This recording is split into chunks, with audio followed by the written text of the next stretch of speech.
Well, joining us now from Istanbul is our international editor, Lindsey Hilsum, and also Yavuz Baydar, a political columnist for the Turkish newspaper today's Zaman. First of all, can we just clarify, Lindsey, this question of the Deputy Prime Minister comes out to say sorry for the police brutality, sorry for the tear gas, but from Prime Minister Erdogan, the real target of all this, nothing. Absolutely, and I think that his colleagues are hoping that they can sort this out while he's away. In Kasim Pasha, the place where I was today, where Mr. Erdogan was born, they say the men of Kasim Pasha think with their fists before their brains. And Mr. Erdogan, he's that kind of politician. He's a bruiser. He's a bit of a John Prescott. And what his colleagues are trying to do is calm things down, because they know when he opens his mouth, he might again say, all the protesters are looters, or everyone who drinks is an alcoholic. That's the kind of thing that really angered people here. But more than that, it's the way he takes decisions. And what this is a test of is, can he let some of the other politicians, the other people in government, have an influence, soften his stance, and have a dialogue with some of the protesters here? Well, Yavuz Baydar, I saw you nodding your head during that moment when Lindsey mentioned the question of how decisions are taken, but I want to concentrate on the press with you, because your article this morning in your very influential newspaper, "Crisis of Turkey's editorially crippled media deepens further." And you say this is absolutely the moment of truth for the Turkish media because it is failing to report this properly. Why? Well, the Turkish conglomerate media has been on decline for a long time, failing to fulfill its mission of disseminating news accurately and fairly to the people. And this has been going on for over 10 years now, even more.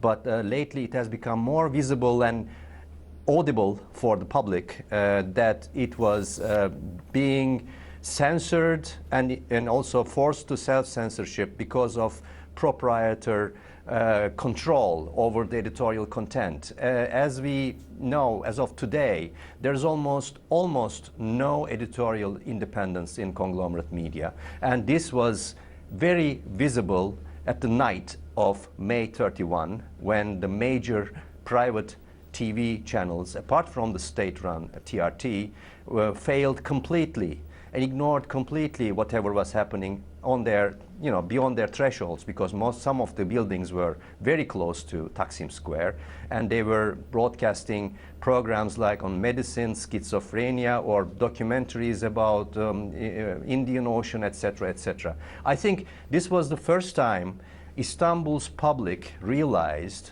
that there was something profoundly wrong with the way these media outlets were approaching, evaluating the news value. So this became very clear. Well, briefly, do you track this directly back to Prime Minister Erdogan himself? Is he instilling fear in the hearts of the proprietors that you mentioned, or are they all basically part of some kind of cabal that supports him? Well, through public procurements, public tenders, projects, huge construction projects, and others, some major proprietors of media, conglomerate media, have been very, very greedy lately about grabbing more and more bits of the pie, if you will. Right. And channels like NTV or Haberturk, etc., have their proprietors are to this or that degree involved in this project. So this is about. Let me just bring in Lindsey here, because what is interesting is that this is very unlike the Arab Spring, because it doesn't seem, precisely because the media is not doing its job, that people really are mobilizing in any kind of ordered way. And I'm wondering, is the internet down? Are the phones not working? I mean, this seems to be simply spontaneous street activity. Well, it did start off with an organisation, a coalition, which was on this environmental protest. But as you can see behind me, night after night, we're getting thousands out here. And it is the social media, which was similar to the Arab Spring. And Prime Minister Erdogan said that Twitter was a menace to society. I think he meant that it was a menace to himself. We mustn't forget that this is a democracy. People can vote him out. They feel that his way of behaving is authoritarian, and they're very angry about the media. I mean, the story which I hear again and again is about how one TV station, when all this was kicking off, was showing a documentary about penguins. People keep coming past me and going, penguins, and they thank the foreign media for being here. Yavuz Baydar, how serious is this? I mean, is it a threat to the Turkish state? Is a revolution in being? Or is this basically a pinprick from which Mr. Erdogan needs to learn a big lesson?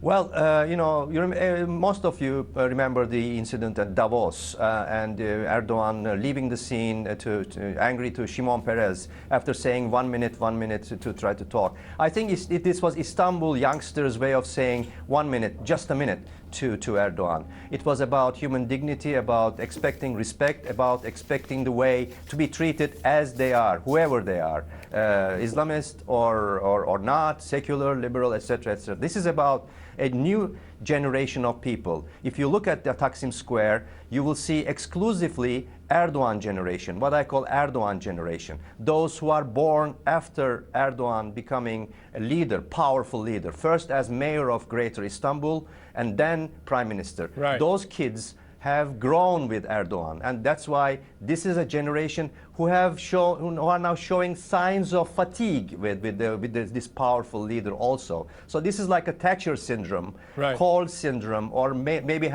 Tony Blair syndrome, 10-year rule. Well, I didn't expect to be talking to Turkey to hear that you were suffering a Blair syndrome or a Thatcher syndrome, but thank you very, very much for joining us, Yavuz Baydar and Lindsey Hilsum in Istanbul. And for more on what's happening in Turkey, including film images, analysis and blogs from our foreign team, go to the Channel 4 News website and follow the links. KT.